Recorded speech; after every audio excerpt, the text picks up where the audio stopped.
ওফ,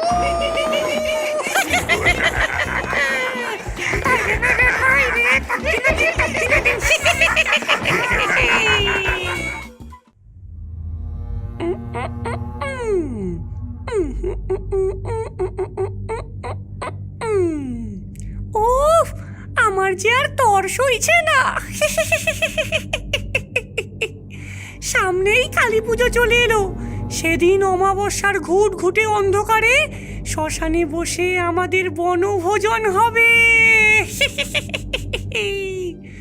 যাক, নিজের বাড়িটা তো আগে থেকেই ঝকমক করে সাজিয়ে নিলাম।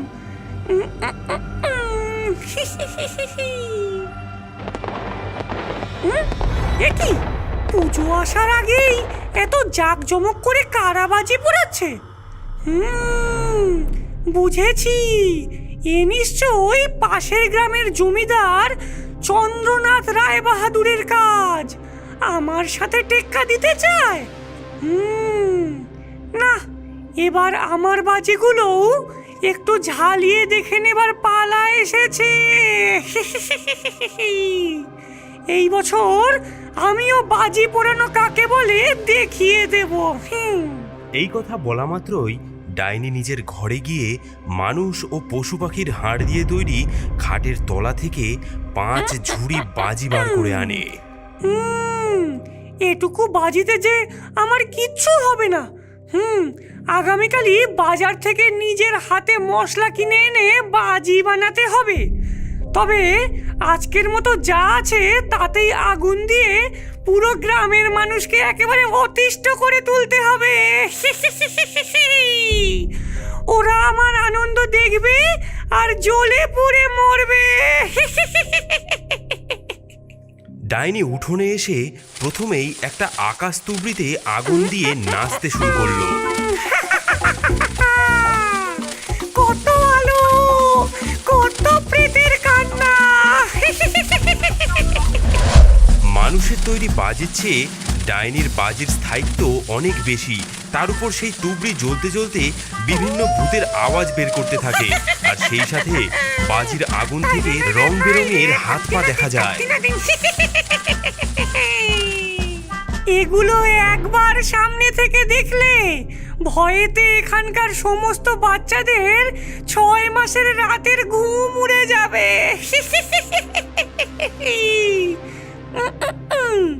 এইবার এই তারাবাতিটা জ্বালাই। তারাবাতিতে আগুন দিতেই তা থেকে সবুজ, হলুদ, লাল, গোলাপি, বেগুনি রঙের ছটা বেরিয়ে আসে।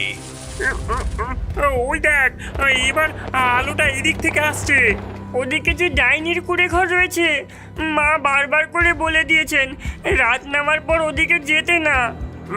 ভিতর ডিম একটা।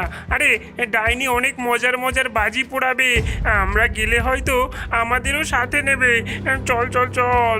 কিন্তু কিন্তু বাড়িতে যে কেউ জানে না আমরা এদিকে এসেছি। যাত্রা দেখার নাম করে এসে ভালোই হয়েছে।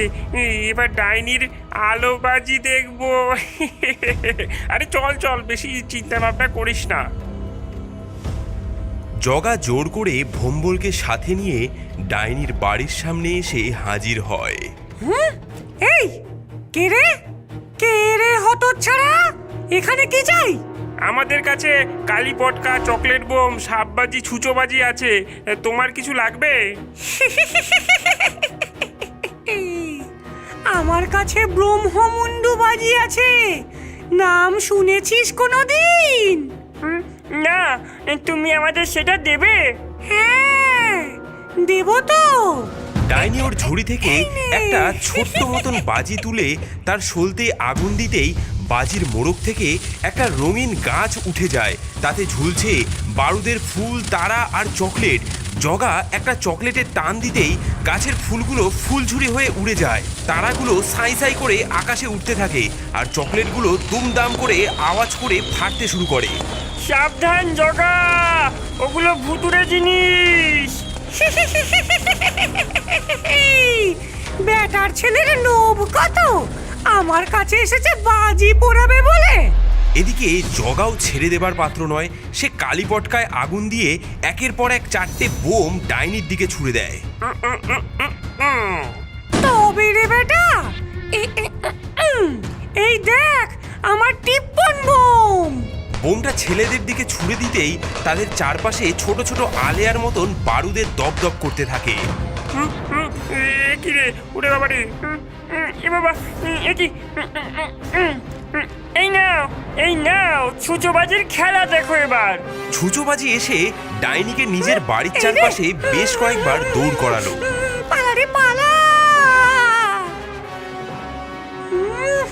তবে রে ভুতুম কুটুম পোড়ো বাজি, আয় তো দেখি রাশি রাশি। হি হা। সঙ্গে সঙ্গে ডাইনির দুই হাতে একটা লম্বা বারুদের দড়ি চলে আসে। ওতে আগুন ধরাতেই সেই বাজি ভোম্বলদের দৌড় করাতে শুরু করে, আর মাঝে মাঝে সাপের মতন ছোবল দিয়ে ওদের মাথার চুল পুড়িয়ে দিতে থাকে। বেশ হয়েছে, এবার দৌড়ে মর তোরা। চলে যাচ্ছে। থামিস না, পালা জগা পালা। যা যা এখান থেকে, হুর, ভাগ ভাগ ভাগ, হতচ্ছাড়া ভাগ। কাজটা তুমি ভালো করলে না, আমরাও দেখিয়ে দেবো বাজির খেলা কেমন হয়। আগে ওই বাজির আগুন নিভতে দে, তারপর তো থামার কথা উঠবে নাকি? একবার তোমাকে নাগালে পেতে দাও। বেশ, তবে কালী পুজোর রাতে আমার বাড়িতে চলে আসিস, যুদ্ধ হবে তোদের সাথে, বাজি ফাটানোর যুদ্ধ। ডাইনি কথা শেষ করে অন্যান্য বাজি পোড়াতে মন দেয়। দীর্ঘ সময় ভোম্বল আর জগা ছুটোছুটি করে শেষমেশ বাজির হাত থেকে মুক্তি পেয়ে ওখান থেকে চলে যায়, আর ডাইনি জিতে যাওয়ার আনন্দে দুহাত তুলে হাসতে থাকে। কি মজা রে! পরের দিন থেকে ডাইনি নিজের জন্য ভৌতিক বাজি তৈরি করতে বসে পড়ে। এই তো, এই ফুকোতে চেপে চেপে মশলা ভরে দিলাম। এবার এই হলদে মোড়কটা টেনে দিই। ওরে বাবা রে! যা, এটা কি হয়ে গেল? এবারেও ভুল করে ফেললাম। না, এবার মানুষের ফুসফুসের মধ্যে বারুদ ভরে বাজি বানাবো, আর সলতে করব হাতের আঙুলের হার। ওরে বাবা গো! তারপর এসে গেল কালী পুজোর সেই রাত। এত রাত হয়ে গেল, কিন্তু ছেলেগুলো এখনো এলো না কেন? বোধহয় হেরে যাবার ভয়ে আগেই কোনো গর্তে মুখ লুকিয়েছে।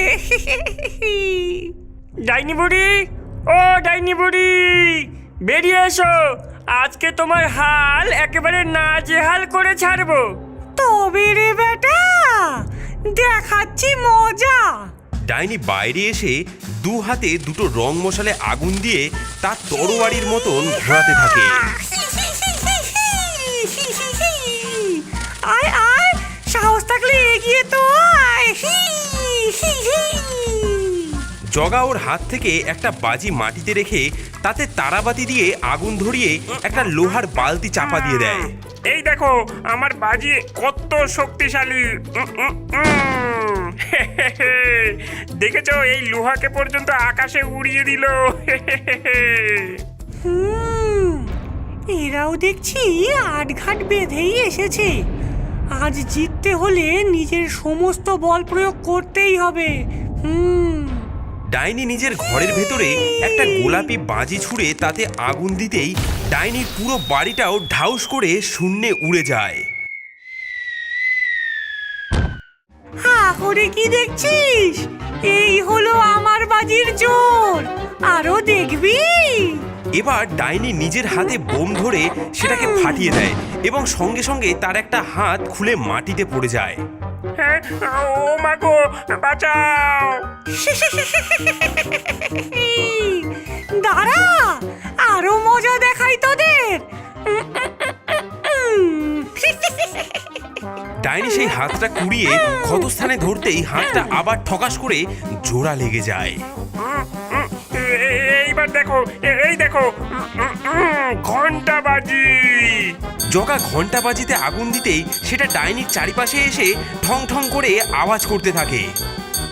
উফ, থাম থাম, এসব আওয়াজ আমি সহ্য এরপর ডাইনি নিজের ঝুড়ি থেকে একটা বিরাট মোড়ক চরকি তুলে তাতে আগুন দিতেই চরকিটা শত শত আলোক ধাঁধায় বিভক্ত হয়ে ঘুরতে শুরু করে আর শীষ দিতে থাকে। ওরে বাবা এই যে গায়ের উপর উঠে আসছে। ওরে বাবা এবারে দাঁড়াবো কোথায়?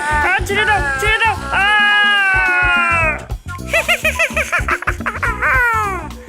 আজ আমি জঙ্গলেও আগুন ধরিয়ে দেব। ভম্বল, আগুন ফড়িং ধরা। হ্যাঁ, ভম্বল একটা গোল বাজিতে আগুন দিতেই সেটা হুশ করে উড়তে শুরু করে এবং ঠিক ফড়িংয়ের মতন লাফালাফি করে ডাইনির দিকে ধেয়ে যায়। তবে রে, এবার আমার সবুজ সুন্দরীর মোকাবিলা কর। ডাইনি একটা সবুজ রঙের সরু বাজিতে আগুন দিতেই তার থেকে ছোট ছোট আগুনের ব্যাঙ জন্ম নেয়। এর ফুলকি যেখানেই পড়বে সেখান থেকেই রক্ত খেকো ব্যাং ফুড়ে উঠবে।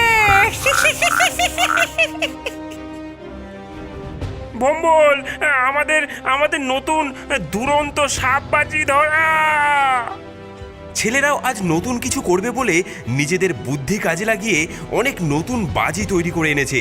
সেখান থেকে দুরন্ত সাপবাজিতে আগুন দিতেই সেই বাজি মুহূর্তের মধ্যে বিশাল অজগরের মতো আকৃতি নিয়ে সশব্দে সমস্ত ব্যাংকে টপ টপ করে খেয়ে ফেলতে লাগলো। একই বেশ, তবে আমার হুরুক তিরিং বাজির হাত থেকে কেউ তোদের বাঁচাতে পারবে না। চোখ বন্ধ করে ডাইনি ওর পোটলা থেকে একটা চৌকো বাক্স ছেলেদের দিকে ছুঁড়ে দিতেই ওদের চারিপাশে একটা হলদে বলয়ের সৃষ্টি হয় আর তার ভেতরে এক এক করে চরকি ফুটতে থাকে। ওরে জগা এটা তো কড়াই চেপে বোম ফাটানোর মতন। ওরে জগা, তাড়াতাড়ি মিঠুন বোমে আগুন দে।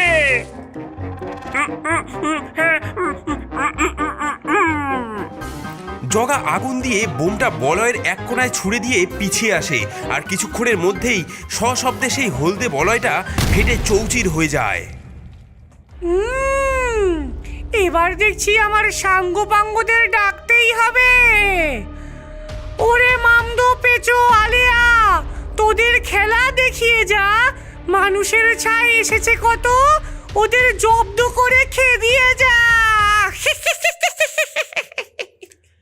একে একে আলে আর নাচুনির আলো, মামদো আর বাচ্চা ধরা পেঁচো ভূত এসে হাজির হয়।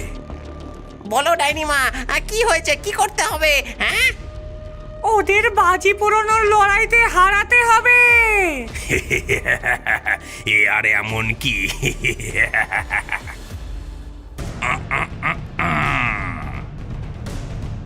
মামদো ভূতের একটা ঠ্যাং, পিটিয়ায় ছানাপোনার গ্যাং। একটা অদ্ভুত রকমের বাজিতে মামদো ভূত আগুন দিতেই তার দুই দিক থেকে ফুরফুর করে জ্বলে উঠে ভম্বলদের দিকে তেড়ে যায়। ওরে বুড়ি এই নাও রকেট বাজির দৌড় দেখো এবার। ভম্বল বোতলে রাখা রকেটে আগুন দিতেই সেটা মামদোর পেছনে গিয়ে খোঁচা মারে। ওরে বাবারে পেছনটা পুরো জ্বালিয়ে দিল রে। তবে রে বেটা, এই নে কাঁচ আতশবাজি। ডাইনি নতুন বাজিতে আগুন দিতেই সেই বাজির থেকে তীক্ষ্ণ কাঁচ চারিদিকে ছুটে যেতে লাগলো। হ্যাঁ, কি এর থেকে আমাদেরকে বাঁচতে হবে। এই দেখো আমাদের ছাতা বাজি। জগা ওর বালতি থেকে একটা ছোট্ট ছাতার মতন বাজিতে আগুন দিতেই সেই বাজি গোল করে ঘুরতে থাকলো এবং ডাইনির বাজি থেকে আসা কাঁচগুলিকে সে আটকে দিতে থাকলো এবং সেই কাঁচ ডাইনির ভূতেদের দলের দিকেই পাল্টা ঘুরে গেল। কি ডাইনিমা, কি? এবার আমার ঠোকরা বাজির কামাল দেখো। ছোট ছোট বাচ্চাদের দুধের দাঁত আর ভৌতিক মন্ত্র দ্বারা ঠাসা এই বাজি জ্বালিয়ে দিতেই এটা থেকে অনেক হিংস্র আগুন ঠিকরে আসে ছেলেদের শরীরের বিভিন্ন জায়গায় পুড়িয়ে দিতে থাকে। এ কি অসহ্য যন্ত্রণা! ওরে আমি আর পারছি না। তবে হার মানছিস তো? না না কিছুতেই না, এই হলো আমাদের যন্তর মন্তর পটকা। ভোম্বল একটা পটকা ডাইনির বাড়ির চৌহদ্দিতে পাঠিয়ে দিতেই চারিদিকে কেমন যেন কালো কালো ধোঁয়া ছেয়ে যায়। উড়ি বাবারে, উড়ি বাবারে, এই যে ধুনোর গন্ধ। আমি চোখে কিছু দেখতে পাচ্ছি না কেন?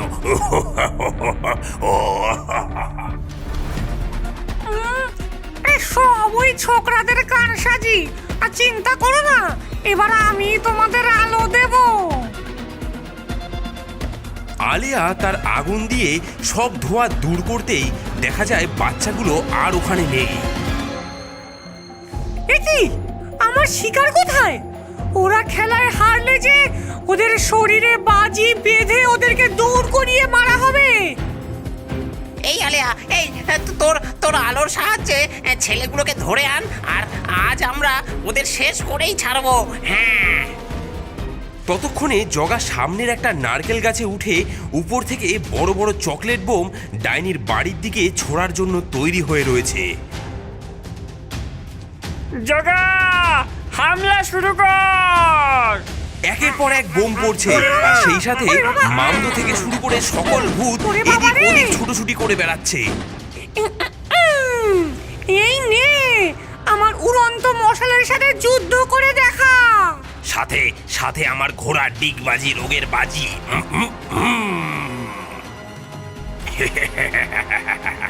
আর আমি দিলাম ঝলসা তুবড়ির খেল। বাচ্চারাও এই পরিস্থিতির জন্য প্রস্তুত ছিল। ওরা দুজন গাছ থেকে নেমে এসে খোলস বাজিতে আগুন দেয়, ফলত সমস্ত বাজির আগুনের মুখে অপর একটি বাজি গিয়ে আটকে যায়। কিন্তু এভাবে আর কতক্ষণ ঠেকানো যায়? কিছুক্ষণ পর সেই সুরক্ষা পুড়ে গেলেই বাজিগুলো ছেলেদের দিকে তেড়ে আসে। কি অপূর্ব দৃশ্য! ঠিক হয়েছে, ঠিক হয়েছে। ওরা সবাই যখন ভূতেদের কাছে প্রায় হারতে বসেছে, ঠিক সেই সময় ভোম্বল জগার কানে কানে কিছু একটা ফিসফিস করে বলল। তারপর জগা দৌড়ে গিয়ে জঙ্গল থেকে একটা মোটা কাঠ এনে হাজির হলো। ভোম্বল, তোর দিক থেকে তৈরি থাক। ডাইনি হাতের মুঠোয় একটা রাক্ষসের মুখের মতন রংচঙে বাজি নিয়ে তাতে মন্ত্রপুত আগুন ধরিয়ে ছুড়ে দেয়। গুরুম ভিরিং তিরিংটা, ওদের সবাইকে ধরে খা। হি হা! এই নে, সামলা আমার ঢাউস রাক্ষস বাজি। বাজিটা চরকির মতো ঘুরপাক খায়, তারপর সেটা মাটিতে নয় হাওয়ায় ভেসে রঙিন আলো ছড়ায়। বাজিটা ছেলেদের দিকে এগিয়ে যেতেই জগা ওটাকে কাঠ দিয়ে এক বাড়ি মেরে ডাইনির দিকে ছুড়ে দেয়। ওরে বাবা রে, ওরে বাবা রে, মরে গেলাম রে, মরে গেলাম। কি বিচ্ছু ছেলের দল! ও মা গো, ও মা! এই যে দেখছি আমার গায়ে ফোসকা ফেলে দেবে রে। ওরে ছেড়ে দে, ছেড়ে দে।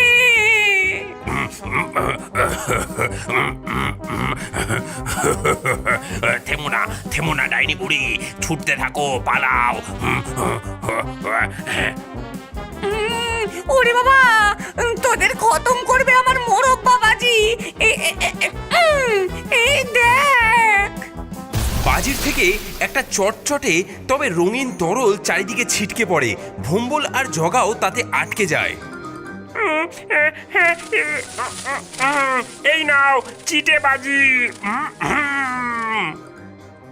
ওরে ওরে ওরে ওরে ওরে বাবা গো, আমার কোমরে কি জোরে এসে লাগলো রে।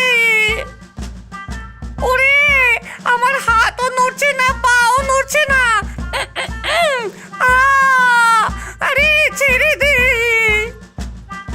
ভোম্বল আর জগা মিলে ওদের একের পর এক বাজিতে আগুন ধরালে সেই বাজি পেছন নাকের ভেতর ঢুকে যায় এবং ফাটতে থাকে। মামদো যত্রতত্র লুকোতে থাকে। ওরে বাবা রে, লুকাও লুকাও।